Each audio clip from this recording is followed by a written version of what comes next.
Gazette phone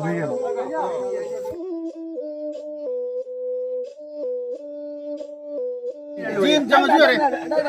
Abjari ba, aku ni kita bujari senior citizen ki. Saya tadi ngambil. Oh punya apa tu ni salah. Segi mayang boleh terima thang le begini kan osi. Orang berpiba support plantation tu kita.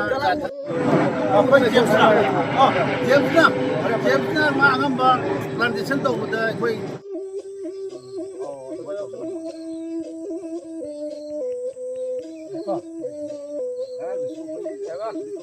Nga.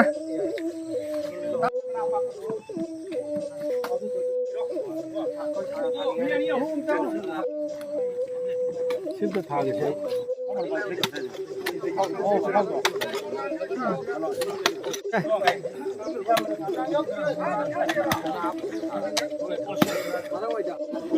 Bona sih kantor kan? Segi kalau sih.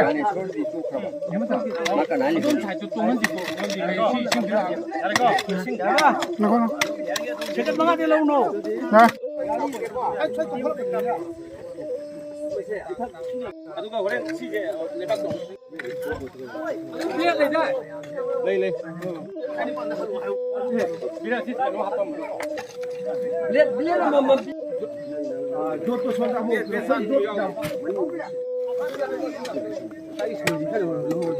Ayah. Pak kotor aja.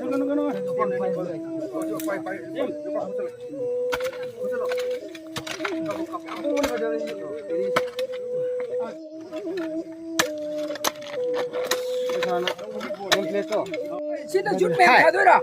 Berarti konang juga tahu je. Asal tu kita angkat. Yo, cameraman है ना action है भाई. क्या है? Ya. Kamu.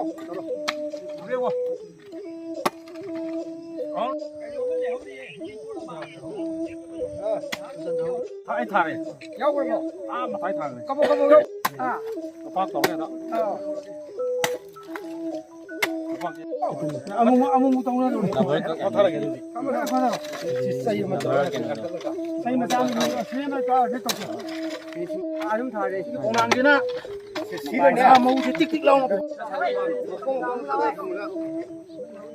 Jun ki tang ani nongmaijing wal lakliba tang manga da pangthok wal environment day kamari lina na koi honorable minister ds Basadu Kumar gi miyeng makhada aikogi isok chingfu sing asok bagi aikogi thel matul gi oiba thel amada aikogi ngasi gi development committee na thariba u makhu se chawlana अखोई target से उ यांखै मुने अखोइना थारिबो उ यांखै जी अखोइना मयामना कम unique ओइबा मोंग अखोइ थाजबने हाबेदि मणिपुरदा फंगिबा उ मखल अमदि पृथ्वीदा अखोइना थेंनाबो उ मखल लोइ हारिबा मखल जिदा लोइना सुरा यांखै मापन जेदा मसी मफम थेल जेदा पुलप थाननाबि टारगेट ने खोइ तोकरिजे रु हारिबा टारगेट सी तौनर बिदबक्ता कोई ना सही मरी मंगागी ममांगी कोई मेल होइना कोई सोक्ता लेबा कोई यामुं हानगी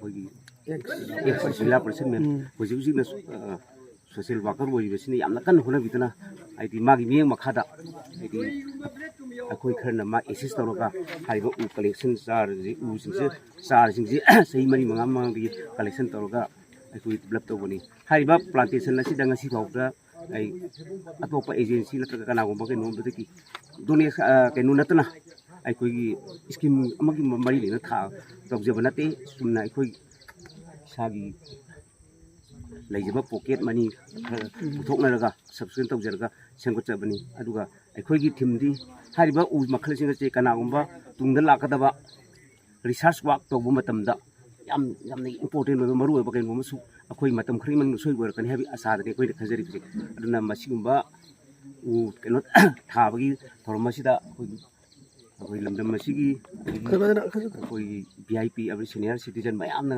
हेना मुखेना मतेंग पांगबिर किदमक्ता अखोई मैनेजमेंट कमिटी माइगी तिकिसु हन्ना थाकसरी सियार नोंमाजिंग नमित की तांग अनि वर्ल्ड एनवायरनमेंट डे की ताकरुगा की ममांग मंगोइना ना ꯑꯁꯤ ꯑꯩꯈꯣꯏꯅ ꯁꯣꯛ ꯆꯤꯡꯐꯨ ꯑꯆꯧꯕꯒꯤ ꯆꯤꯡꯗꯣꯜꯗꯒꯤꯅ ꯑꯩꯈꯣꯏꯒꯤ ꯇꯦꯔꯥꯄꯣꯠꯀꯤ ꯇꯥꯕ ꯂꯝꯕꯤ ꯑꯁꯤꯗ ꯎ ꯊꯥꯅꯅꯕꯒꯤ ꯄ꯭ꯂꯥꯟꯁꯨ ꯇꯧꯖꯕꯅꯤ ꯑꯩꯈꯣꯏꯅ ꯎ ꯊꯥꯕꯒꯤ ꯄ꯭ꯂꯥꯟꯁꯨ ꯇꯧꯖꯕꯁꯤ ꯑꯩꯈꯣꯏ ꯎꯁꯤ ꯄꯪꯊꯥꯗ ꯊꯥꯕ ꯃꯁꯤꯡꯗ ꯄꯪꯊꯥꯗ ꯊꯥꯕ ꯃꯤꯁꯨ ꯎ ꯊꯥꯁꯦ ꯍꯥꯏꯔꯒ ꯄꯪꯊꯣꯛꯇ ꯊꯣꯛꯂꯛꯄ ꯎꯁꯨ ꯑꯗꯨꯝ ꯊꯥꯔꯝꯕ ꯎꯗꯤ ꯑꯃꯠꯇ ꯍꯧꯗꯕ ꯑꯃꯠꯇ ꯍꯤꯡꯗꯕ ꯃꯁꯤꯒꯤ ꯋꯥꯈꯜꯁꯤꯗ ꯑꯩꯈꯣꯏꯅ ꯅꯨꯡꯉꯥꯏꯇꯗꯅ ꯑꯩꯈꯣꯏ ꯒ꯭ꯔꯨꯞ ꯑꯃ ꯇꯧꯔꯒ ꯎꯁꯤ ꯍꯥꯟꯅ ꯃꯥꯡꯖꯧꯅꯅ ꯆꯍꯤ 3ꯒꯤ ꯃꯃꯥꯡꯗ ꯑꯩꯈꯣꯏ ꯆꯥꯔꯁꯤ ꯁꯦꯝꯖꯕꯅꯤ ꯍꯧꯖꯤꯛ ꯆꯥꯔꯁꯤ ꯃꯄꯨꯡ ꯐꯥꯔꯦ ꯑꯗ ꯉꯁꯤ ꯊꯥꯕꯁꯤꯗ ꯑꯩꯈꯣꯏꯒꯤ ꯂꯝꯗꯝꯁꯤꯒꯤ ꯌꯥꯝꯅ ꯃꯃꯜ ꯂꯩꯔꯕ ꯅꯍꯥ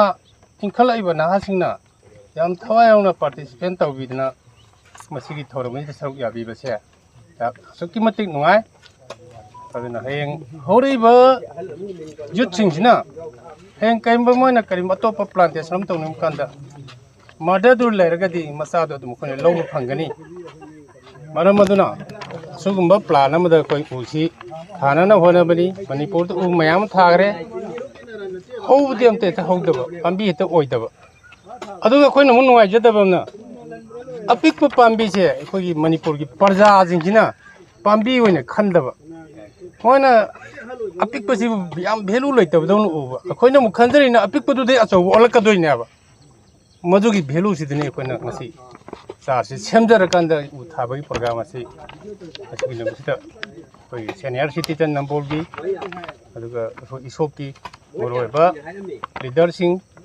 ꯁꯟꯖꯦꯟꯕꯝꯒꯤ ꯑꯩꯈꯣꯏ ꯄ꯭ꯔꯙꯥꯟ ꯌꯥꯎꯕꯤꯗꯨꯅ ꯑꯩꯈꯣꯏ ꯉꯁꯤꯒꯤ ꯑꯁꯨꯝꯕ ꯊꯧꯔꯝ ꯑꯁꯤ ꯄꯥꯡꯊꯣꯛꯄꯒꯤꯗꯃꯛꯇ ꯑꯩꯍꯥꯛꯅ ꯄꯨꯝꯅꯃꯛꯄꯨ ꯊꯥꯒꯠꯄ ꯐꯣꯡꯗꯣꯛꯆꯔꯤ